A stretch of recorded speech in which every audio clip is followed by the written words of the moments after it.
Hey guys, let's discuss current affairs. Today's first question relates to the world of spying, espionage. This is Blaise Matrivelli. She is going to be the new chief of the Secret Intelligence Service, also called MI6. What is it also called? Secret Intelligence Service. This is the official name, but people know it as MI6 because back in see, there is something called MI6, MI5 and all. In Britain, in the UK, there used to be 12 spy agencies, MI1 to MI12. These were numbered like MI stands for military intelligence. What is it? Military intelligence 6, section 6, section 5, like that. Now they closed down all of these except for 2. So 2 remain. MI6 is the foreign intelligence arm, while MI5 is for domestic intelligence. Okay, so this is Blaise Matrivelli is going to be the chief. That's the official designation, chief. C, usually called C, basically. Okay, so you look at the I just mentioned MI5. So this, ladies and gentlemen, is for the domestic intelligence. Domestic intelligence. Yeah, and this is for foreign intelligence. These guys spy on other countries and all that. Now let's look at the choices here. Let's look at spy agencies of different some major countries. Mossad, Israel. This is the foreign spy agency of Israel. Israel has a domestic spy agency named Shin Bet. Shin Bet. So this is, so I'll write here. The what's mentioned is the foreign spy agency, followed by the country, and of course there we have the domestic spy agency, the CIA, Central Intelligence Agency. This is, as you would know, one of 17 spy agencies in America, spy agencies in the US. Some say 17, some say 18. Let's go with 17. Now, the Central Intelligence Agency is the foreign spy agency of foreign spy agency, as I mentioned, of the United States, and their domestic spy agency, of course, they have plenty of them, but FBI is the most popular one. Federal Bureau of Investigation. Federal Bureau of Investigation. ISI. ISI is Inter-Services Intelligence. What is it? Inter-Services Intelligence. Pakistan also has an IB, just like India does. Okay. FSB, of course, is Foreign Security Bureau, Foreign Security Bureau of Russia. It also has more or less the same functions as while this is focused on foreign spy agency, foreign operations, its domestic counterpart, foreign intelligence agency, is domestic intelligence agencies for local operations. Now let me tell you something about India and ISI. Why is it called ISI? ISI is Inter-Services Intelligence. Most of the people who work here come from 3 different services of the armed forces, the Army, the Navy and the Air Force, and that's why it's called Inter-Services Intelligence. So, between services. Okay, so this is the primary spy agency of Pakistan, and it also does the same function as IB does within the country. Okay, and people say that this agency literally runs Pakistan. The deep state of Pakistan, which is like the army and the ISI, they run the country. Now, as far as India is concerned, let's put it India in the center. India's foreign spy agency is called RAW. Here in some places you find R and AW, which is Research and Analysis Wing. What is it? Research and Analysis Wing. Now coming to India, India's domestic spy agency, we have IB, Intelligence Bureau, the same as Pakistan, yeah, Intelligence Bureau. The same, with a similar name, we have a domestic spy agency called Intelligence Bureau. But RAW is Research and Analysis Wing. It doesn't have a fancy building like the MI6 has, like the CIA has. All it does is, there is this chief of RAW is called, secretary in brackets R. secretary in brackets R. That's a designation of the chief of the RAW, and he reports directly to the National Security Advisor and the Prime Minister of India. Okay. So, in the cabinet that is in the North Block, you would find this, RAW's chief sitting there basically. That's it with his designation, Secretary RAW. So, MI6 is famous, world famous for its fictitious spy agent hero James Bond. James Bond, ladies and gentlemen, is a fictitious hero. Okay, I mean, he is a hero, but he is a fictional one. He doesn't exist in real life, but he works for MI6. Okay, she is going to be the first, I think the first woman chief of MI6.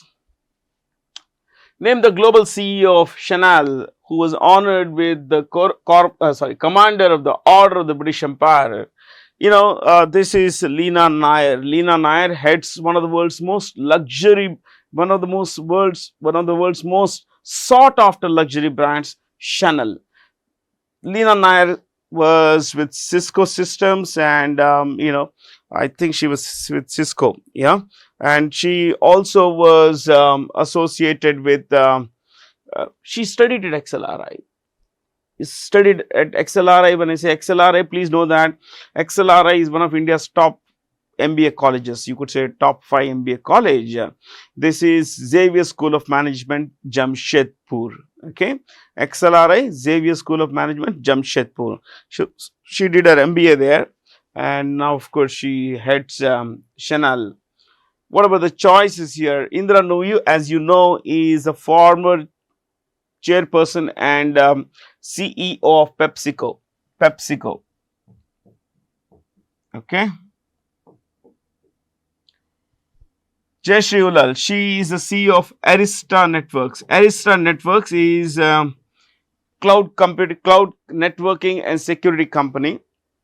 Nikesh Arora, Palo Alto Networks. He is the CEO of Palo Alto Networks.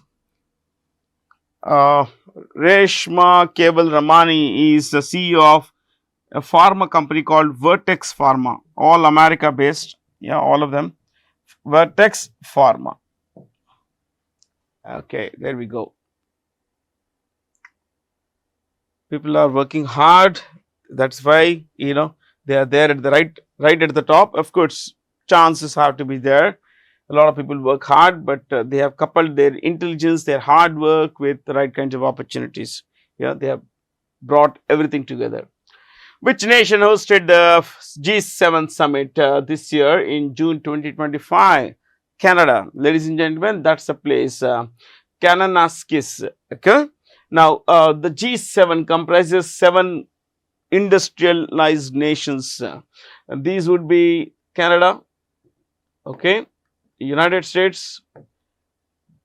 These two are in North America. Then we have in Europe countries like the UK, France, Germany, Italy. How many have come? 6 have come. So in Asia there is one, that is Japan. So there are 7 countries here. Okay. This is countries like UK, Italy. They don't matter in world politics. Canada does not matter, but that's how the world is. These guys, 50, 60 years back were the most powerful nations. They no longer are, but they hold the high table basically. Yeah. So let's go to the next one. Passion fruit. Under the seeds, what seeds? Supply of equipment for efficient development of SMEs, small and medium enterprises initiative. To which country did India dispatch machinery for passion fruit processing? Passion fruit, this is a full fruit. This is a cross section. You can see seeds and all. Yeah. This is passion fruit. Passion fruit. The locally it's called maracuya, which means the fruit that serves itself. Now, you look at this. Suriname is a country in the northern part of South America, on the border with Guyana and of course Venezuela. you find this Brazil, there is Guyana, there is British Guyana, there is French Guyana, and of course Venezuela in the vicinity. This country is sparsely populated, very tiny population it has. 90% of the country is forested, okay, and we'll just focus on the population basically, sorry, the capitals. Suriname's capital is, I'll write in red here because I think it's all white. Paramaribo, Paramaribo, that's the capital, Paramaribo. It's the only country in South America whose, I think, yeah, it's the only country in South America whose official language is English. Only such country. Okay. Mexico's capital is Mexico City. South Africa has 3 capitals, ladies and gentlemen. Johannesburg. Is it so? Yeah. No. I was wondering, yeah, did I get it wrong? Yeah. Cape Town. Cape Town. Oh, again, I think I would need to use red here. Cape Town. Then we have Pretoria. Pretoria. And the third capital being Bloemfontein.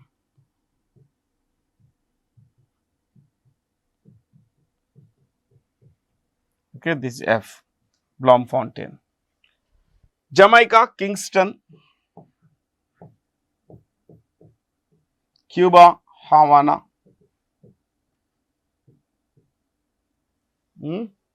That's about it, guys.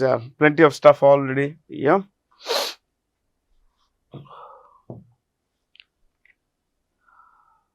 This is being cultivated in Andhra Pradesh on a large scale, especially in northeast, Andhra Pradesh near Visakhapatnam area.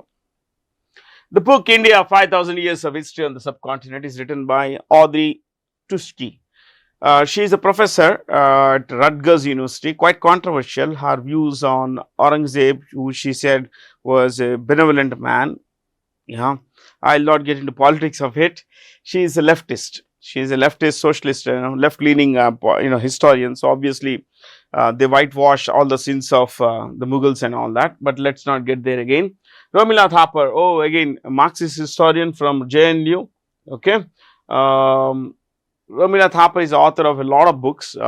She's like, you could read this, Ashoka and the Downfall and the Decline of the Mauryan Empire. Ashoka and the Decline of the Mauryan Empire. Very good book. Ramchandra Guha, prolific writer, across subjects including cricket. He's written Gandhi Before India. Gandhi Before India. This is a very good book. Gandhi Before India.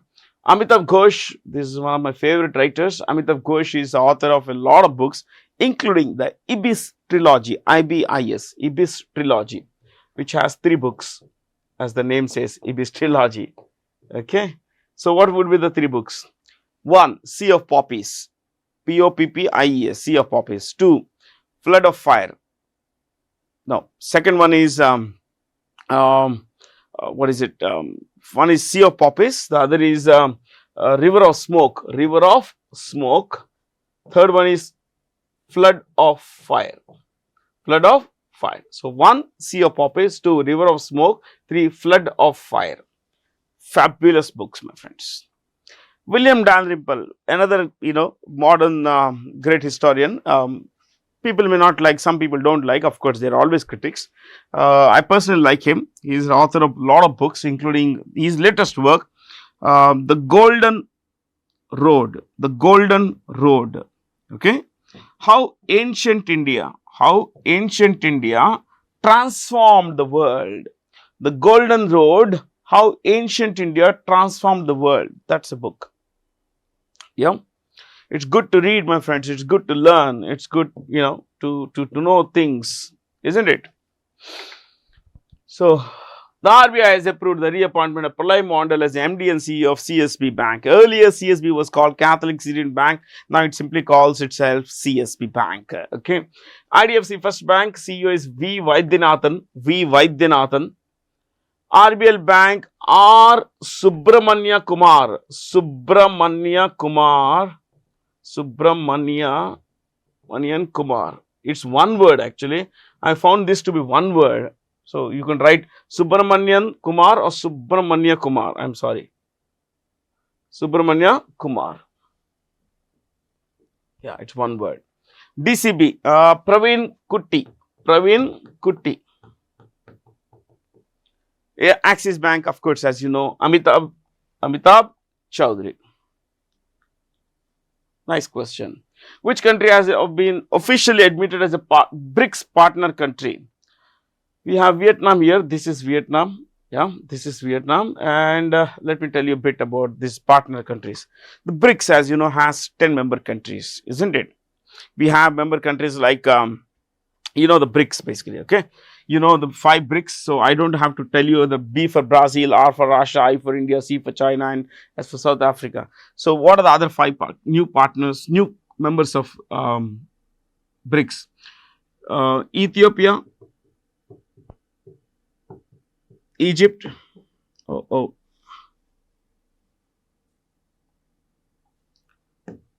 Egypt, then Iran, UAE, and Indonesia, So these are the countries, 5 other countries. They are part, you know, full-time members. There are 10 partner countries, 10 partner countries. And where are these 10?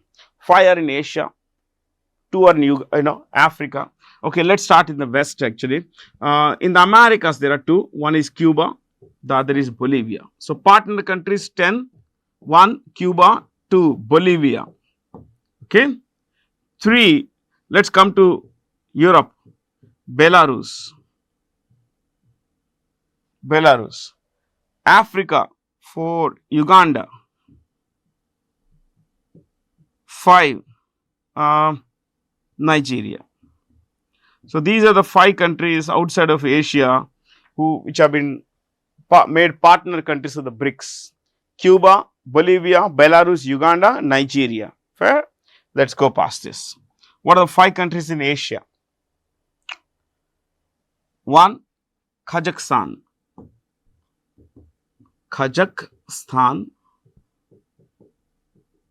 2 Uzbekistan.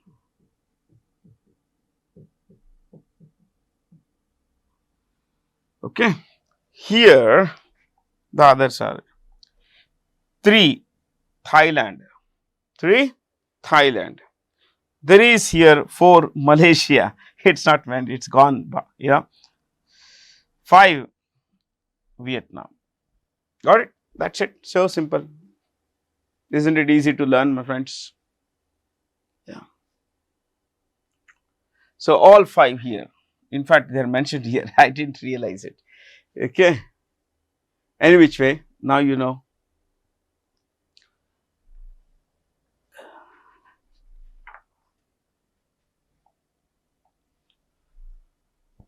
You see, this is Hong Kong. This is Hong Kong. This dot is Hong Kong. This is Macau. Okay. Macau was ruled by Portugal for 442 years. Hong Kong was taken by the British on 99 year lease between 1898 to 1997. So it was ruled by the UK. Yes. Which nation won that World Test Championship title? Its first ever title in 21st ever ICC title in 27 years. The Republic of South Africa. So you should know that the World Test Championship is spread across in fact, this started in 2023, my friends. Okay. So the winner was South Africa. Sorry, I'll just put them here. Winner South Africa. Australia was a runner-up. The player of the match, player of the final was a guy called Aiden Markham.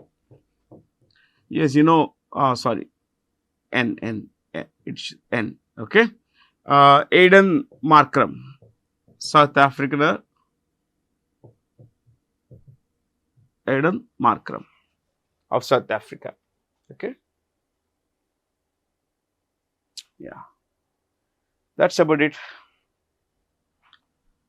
India placed 3rd in the final tally, but it hardly matters. Only the name of the winner is mentioned everywhere. The Financial Action Task Force condemned the Pahalgam terror attack, saying that the attack could not have occurred without financial backing of some state, that's Pakistan, without saying as much. FATF is based in, it's based in Paris. FATF, the basic objective of FATF is to combat money laundering, illegal transfer of money, and of course terrorism financing. It has 40 members, and its president is Elisa Mardoza of Mexico. That's it. Hardly anything to discuss here. So, Singapore, you have Berlin, plenty of these places. You see this? Berlin is home to the Brandenburg Airport. And Singapore considered is home to the world's best airport. Across rankings, you will find Changi Airport ranked to be the best in the world, my friends, as ranked best to be the best in the world. What is the theme of the 2025 World Day to combat desertification and drought? This is the theme, my friends, you can see here. Yeah. So, restore the land, unlock the opportunities. So, desertification is spreading. You see across Sahara, the lands, the more and more lands are being, are coming under deserts. So, that's a major reason. And every year, desertification day, this particular day, the World Day to combat desertification and drought is observed on 17th June. Okay. Not much to discuss here. Okay, let me take this off. Prime Minister Narendra Modi recently was conferred with the Grand Cross of the Order of Makarios III. Which country's highest civilian award? Cyprus. This, ladies and gentlemen, is a Mediterranean scene, and this is Cyprus. I'll use red here. This is Cyprus. Technically, geographically, it's in Asia. But it's a part of the European Union, and its main currency, is euro. Okay, and its capital is Nicosia. This is the capital, and the president is Christos.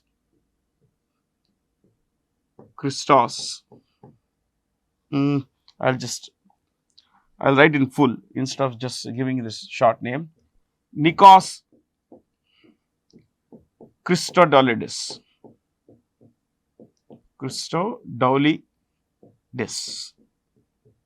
This is the name of the president of this country. See, this is a tiny country, and it's one of the very few countries to have its own map on its flag.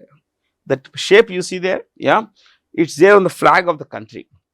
And northern part of this country is occupied by, you see this here, this part is occupied by Turkey. So, the northern part is called the Turkish, Republic of Northern Cyprus.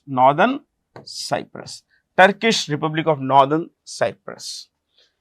So, that's a place, and because of Turkey is taking sides in the recent India-Pak war, India paid back by cancelling the contracts of some commercial entities, Turkish commercial entities in India, like Celebi, CGL, which is like an airport handling, baggage handling and security handling company. And, it also, the Prime Minister stood with the Cypriot, it's called Cypriot. The Cypriot president, Nikos Christodoulides, in the background was there was a small hill on which the flag of Turkey was displayed. Please know this. This is telling our way of telling, Turkey that if you get involved in our disputes, we will get involved in your disputes. You see this Albania here. This is Albania in yellow. This was once upon a time a communist country, and it was the world's first officially atheist country. The country's constitution said there is no God. Okay, the capital is Tirana. The Prime Minister is a guy called Edi Rama, but let's stick to capitals. This is Greece. You see here, this is plenty of islands, chota islands. The capital is Athens. Malta. This is where is Malta? Here, this is a small island. Its capital is Valletta. It's mentioned here. Yeah, Valletta. Italy, as you would know here, the capital is Rome, and Rome is also home to another country, Vatican. Yeah. You see this here, there is a place called San Marino. This is a separate country. San Marino is a small dot here. That's a small country. Where? Andorra, it's another country that's on the border between France and Spain. Someday I will tell you the stories of some of these places, but right now let's go to the next one. Which defense public sector unit has bagged a transfer of technology deal valued at 511 crores from the ISRO, that is the Indian Space Research Organization, to build and operate a small satellite launch vehicles. The government of India is going ISRO, it is asking ISRO to go with the private sector also. So they floated a tender, but unfortunately for private sector companies, a public sector company bagged the tender to build small satellite launch vehicles. And ladies and gentlemen, that company is Hindustan Aeronautics Limited, India's largest, it's only fighter jet maker. It also makes helicopters and all that. It makes Tejas, light combat aircraft, it's called LCA, light combat aircraft. Then Dhruv is, a light helicopter. So it's there basically. I mean, it's doing quite great. And who is the head here? DK Sunil, I think. DK Sunil is the chairman of Hindustan Aeronautics Limited. One more we could look at. Bharat Electronics is headed by Manoj Jain. Manoj Jain. DRDO, Dr. Samir Kamath. Dr. Samir Kamath. So advanced light helicopter ALH here, Tejas LCA, and DK Sunil as the chairman and managing director of Hindustan Aeronautics Limited, Manoj Jain as the CMD of Bharat Electronics, and Director General of DRDO being S. Kamath, Samir Kamath. ISRO is headed by Dr. V. Narayanan. Dr. V. Narayanan. Identify the correct statements pertaining to the 2025 World Para Athletics Championship. All of them. We are going to hold them in September, October this year, and they will be held in New Delhi with the mascot Viraj. What is it? Viraj. But 100 nations are likely to participate, which would make it the world's most, the world's most participated para event. Name the fifth fast patrol vessel, constructed by Goa Shipyard for the Indian Coast Guard. The ICG is headed by Paramesh Sivamani. Paramesh Sivamani. I am using red. I think I should be using white here. It's all Paramesh Sivamani is the Director General of the Indian Coast Guard, and 16 such FPPs are being built. 3 have been delivered. 16 vessels are planned. Each vessel will cost about 789 crore rupees. 789 crore rupees. So that's about it.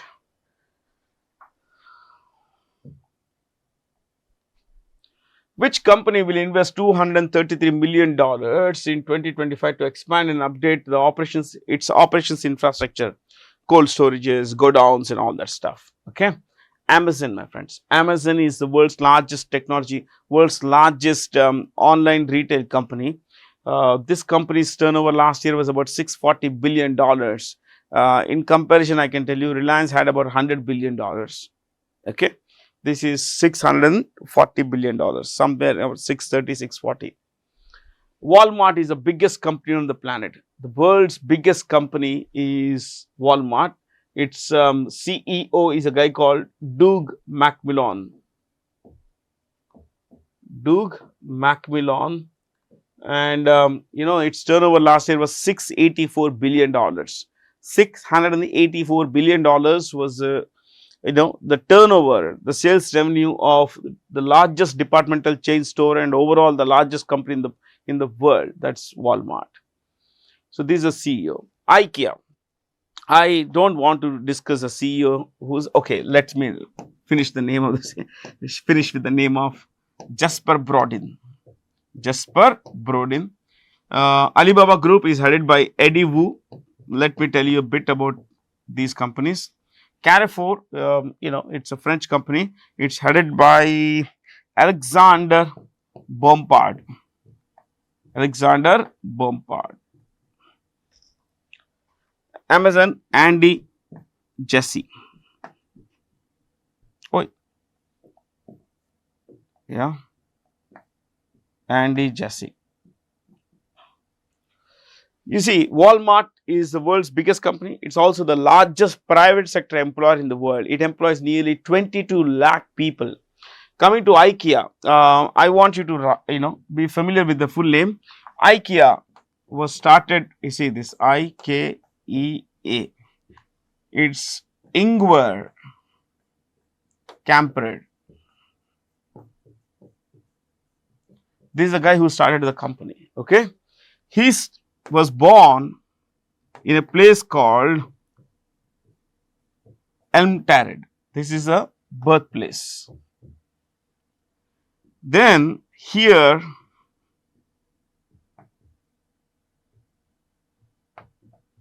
this is a hometown. This is how the name comes. Okay.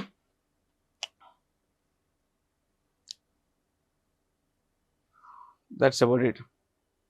Alibaba is a Chinese company headquartered in a place called Hangzhou. Hangzhou. It's named after that Alibaba and Charlie's Chore. Alibaba and 40 Thieves. The same Alibaba. Okay. Which city hosted the 113th International Labour Conference that adopted the landmark convention on biological hazards in the working environment? Geneva. Not much to discuss except that International Labour Conference more or less was held by ILO, which is again headquartered in Geneva, and it's headed by Dr. Gilbert Hungbo. Gilbert Hungbo of a country called Togo. What is it? Togo. T-O-G-O. Choices of goods. Rome is home to the Food and Agricultural Organization. Let's look at UN bodies. Food and Agricultural Organization, New York, United Nations itself, also UNICEF.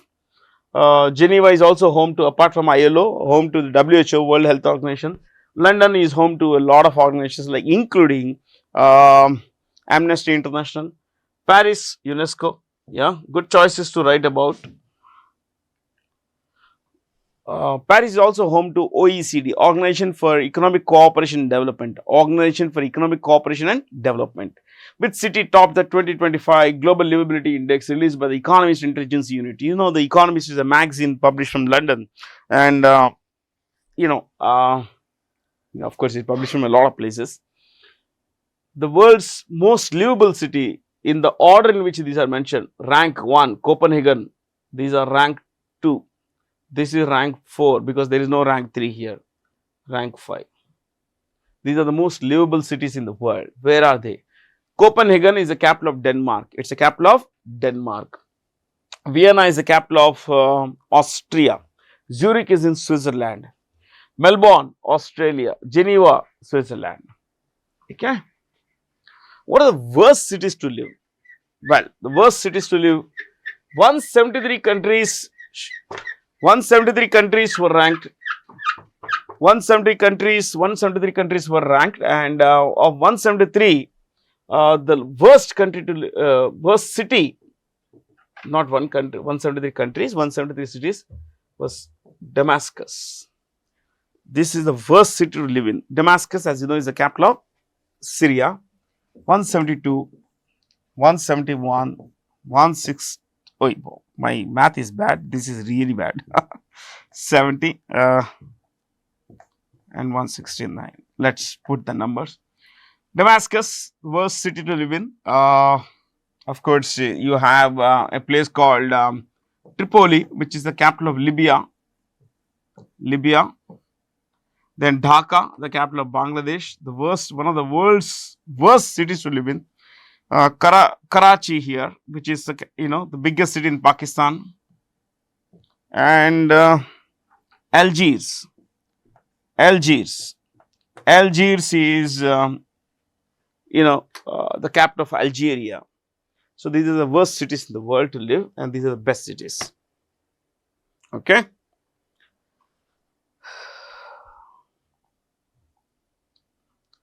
Yeah, as per the Union Ministry of Education's Performance Grading Index 2023-24, which state or union territory claimed the number one position in the School Education Index. So I went through this entire thing. I went through the document published by the Government of India, the Ministry of Education, everything. You see, these are the parameters. One is outcomes, the second governance management. In outcomes, the highest weightage is given to equity, and you see these are indicators, total weightages. Okay. Learning outcomes. See, what kind of learning? See, we may impart, but the outcome is equally important. So these are the parameters on which, if you look at highest score range, 941 to 100, the grade would be called Daksh, none. In the first four categories, that is up to 820, there is no one. From 760 onwards, there is no one. I mean, no state or union territory has done well. But in a Prachista 1, you have Chandigarh, that is between 701 and 760. So things are pretty bad, my friends. Things are pretty bad as far as school education is concerned. See, I mean, Meghalaya is at the bottom, very bottom. The best in the lot, of course, is Chandigarh. Okay. Long way to go for all of these states, my friends. But as you can say that we are striving hard. We are working hard to get there. Union Railways Minister Ashwini Vaishnav inaugurated India's largest Gati Shakti multimodal cargo terminal in Manesar, Haryana. Now, you need to understand that the Government of India has come up with this policy to promote private sector investment, in building cargos, in building large, multimodal cargo terminals, so that railway cargos could be taken care of. So the idea is to, involve the private sector in building infrastructure. So it's in Manesar, Haryana. Okay. You can see Mangaluru, Visakhapatnam, Chennai, Cochin are all home to major ports in India. Which Indian animated film won the prestigious jury award for best commissioned film at the NSC International Animation Film Festival? This is Desi Oon. Desi Oon was directed by Suresh Ariat. This is a French, in a place called, of course it mentioned, Annecy. Annecy is a place in France. This is where the festival was, had happened. Okay. So, I think I'll just keep it up rather than move around. What is the name of India's first indigenously built anti-submarine warfare shallow watercraft that was commissioned by the Indian Navy into its naval fleet? INS Arnala. INS is the Indian naval ship Arnala. And, these crafts, they are submarine hunters. There is a basically anti-submarine craft. So the idea is to have as many of these shallow crafts as possible, so that we can better guard our coastal waters. What is the name of the operation launched by the Government of India to evacuate Indian nationals from Iran due to the ongoing conflict in Iran and Israel? Operation Sindu. And about 2,000 Indians have been evacuated from Iran. Iran, being a friend of India, opened its airspace, which it had closed for every other country in the world. Okay, but it did open for us. So we evacuated not just Indians, but also a few Nepalis and few Sri Lankans. Some of these Operation Sindur, of course, what happened, India's operation against Pakistan and its terrorist camps and all that. If you look at just one,